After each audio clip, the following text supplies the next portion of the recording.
that is blasphemy. Yes. To say the Lord told you to do something, if it's not necessarily the case, that's what blasphemy is.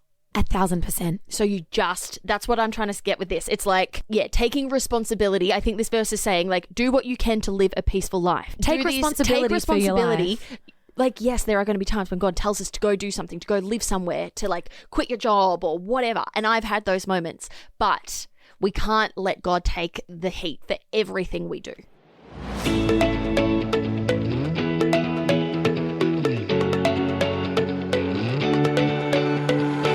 Welcome back to another episode of the Everyday Joy podcast. I'm your host, Ash Couchman, and I cannot wait to find moments of joy with you today. I am so excited to be diving into the Word of God together today. Let's jump into the conversation.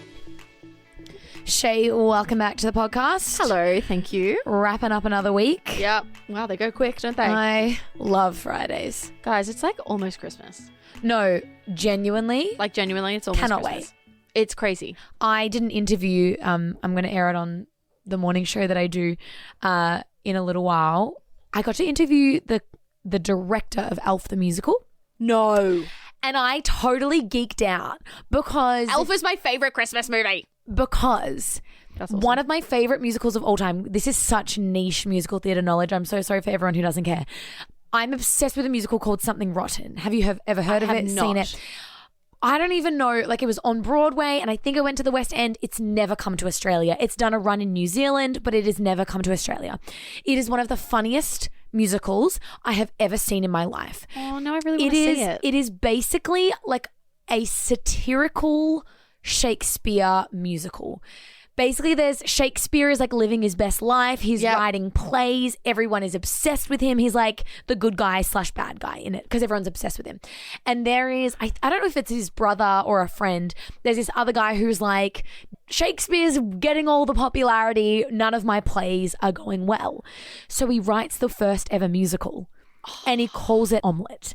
And so it's so satirical and so ridiculous. But basically he goes, I'm going to write like a competitive play to go against Shakespeare. It's called Omelette and there's going to be music. And they're in like the Tudor era. So everyone's like, wow, you can sing and dance at the same time. And it's written as like an entire Broadway style big time musical as if they were writing the first ever musical. It sounds fantastic. It is fantastic. That's so long-winded. But the guy that I interviewed was on the original Broadway cast of Something Rotten, was a part of the creative group that helped to write it and workshop it. And I finished my interview with him and I said, I'm so sorry. I looked you up on LinkedIn. I saw you're part of this musical. And I just got to geek out with him for like 10 minutes about how obsessed I am. And That's amazing. Like, it made my day. That's amazing. I love it. Well, for that reason, I'm going to go see Elf. No, it looks amazing. Honestly, I think tickets are already on sale. Ooh. It honestly looks fantastic. Great. Well, sign me up. All right. This had absolutely nothing to do with today's episode of the podcast, but let's jump into today's words to live by. 1 Thessalonians 4:11. Do all you can to live a peaceful life. Mind your own business and earn your own living, as we told you before. If you do these things, then those who are not believers will respect the way you live and you will not have to depend on others for what you need. Interesting. Fantastic. I think this verse is, it's such a impactful understanding or point of view on the way that we can be perceived by other people. Yeah. It really does matter what we do and say around people that don't have a faith. Yeah. Like, I have been so convicted. And Shay, you might be able to talk into this because you are and have been a hairdresser in your days. I have. I got convicted at the hairdresser of this. Yeah. Because when you sit down in that hairdressing chair. And they say, what did you do on the weekend? And it is so easy to just talk and talk talk. Yeah. And this hairdresser generally doesn't know you super well. Mm-hmm. They have no context to the people that you're talking about. I got convicted at the hairdresser once because I was like, this is gossip, Ash. Like, this is you. Interesting. This is you venting about your life, venting about circumstances that you do not need to be venting to someone who has no, like, understanding and interest. Oh, totally. And imagine it also from the hairdresser point of view. For instance, if someone came to me and maybe they do not care and they love to gossip.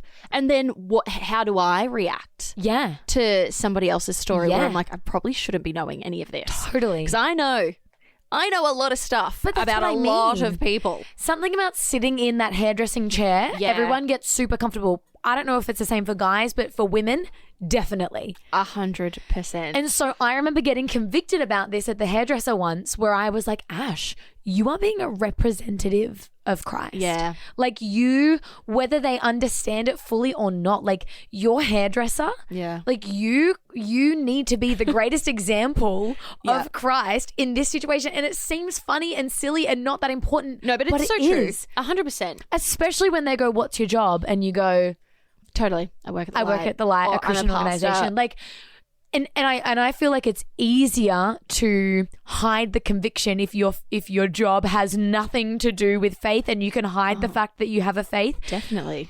But boy, are we called to be intentional. It's again back to Wednesday's episode, being intentional with how we steward our faith when it comes to other people. I'll tell you what I take from this verse, and it's actually a little bit different. Go what you for said. it. But what it makes me think of is when it says like earn your own living and all of this kind of stuff. It's not being like isolated or not saying no to help when help comes along.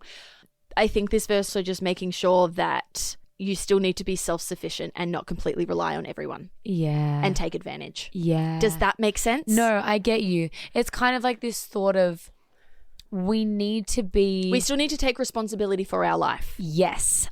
You know what? And that's a really great thought because, and this might be controversial. Yes, I don't want to. Yeah, No. But what I mean is, how easy is it for us to just say, and I'm not saying people don't hear this, but the minute you slap a God told me on something, it is so easy to get out of something or do something or whatever it is. Now, don't hear me wrong. I 1000% believe that God can speak to you and tell you things and Totally. Me lead too. you in a good direction. Don't get me wrong. No.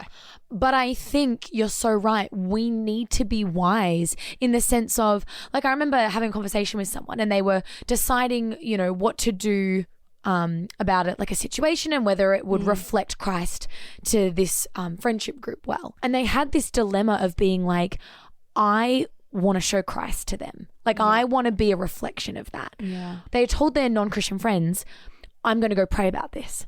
And I remember saying to them, I said, hey, by you saying that, whatever choice you make ends up being a projection on God. Yeah.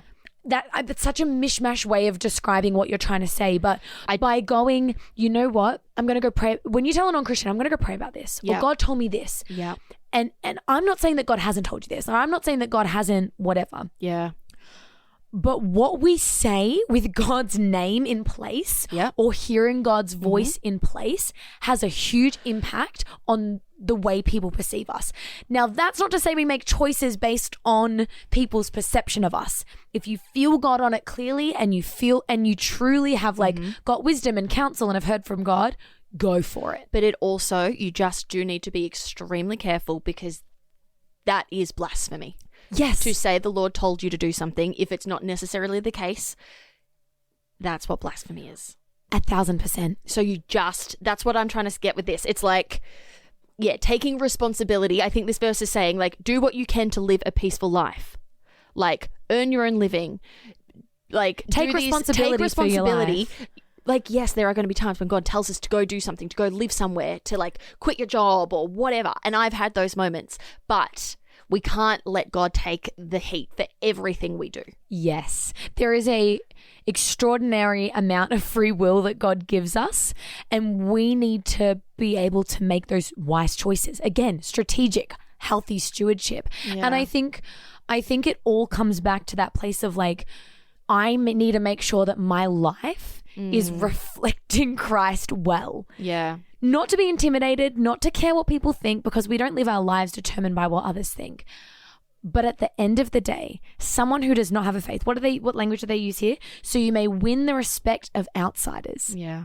You want people to see you and go, what have they got? We're not talking finances. We're not, but we're talking, why is there something different about them? Yeah, exactly. And we need to make sure that we are doing it in a wise way that is truly pointing people to Jesus. Yeah. And again, like I said, you might hear from God, But it's about having wisdom and strategy and discernment about how you go articulating that to other people. 100%. Because God has told me some crazy stuff sometimes. Yep. And you have to discern, is that something that I tell someone, or is that just between me and God?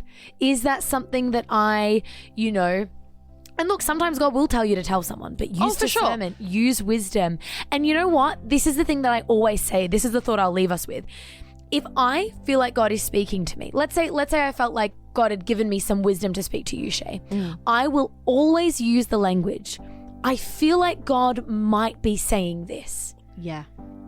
Does this resonate with you? Yeah. Is this something that, it's not saying God told me this. Yeah. This is the final straw. Yeah. It's actually going, hey, I could be wrong, but I feel like God might be saying this. Yeah. That is such a healthy way to go about things, because we want to make sure that we can reflect Christ well to others. Yeah, exactly. Thank you so much for tuning in to today's episode of the podcast. I hope that it encouraged you, that it's helped you through, and that it helps to challenge you through the season of life that you're facing, uplift you if you're feeling down. And most of all, I pray that you're able to draw closer and closer to God. I'm so excited to keep diving into the Word of God with you. I pray you're able to find moments of joy.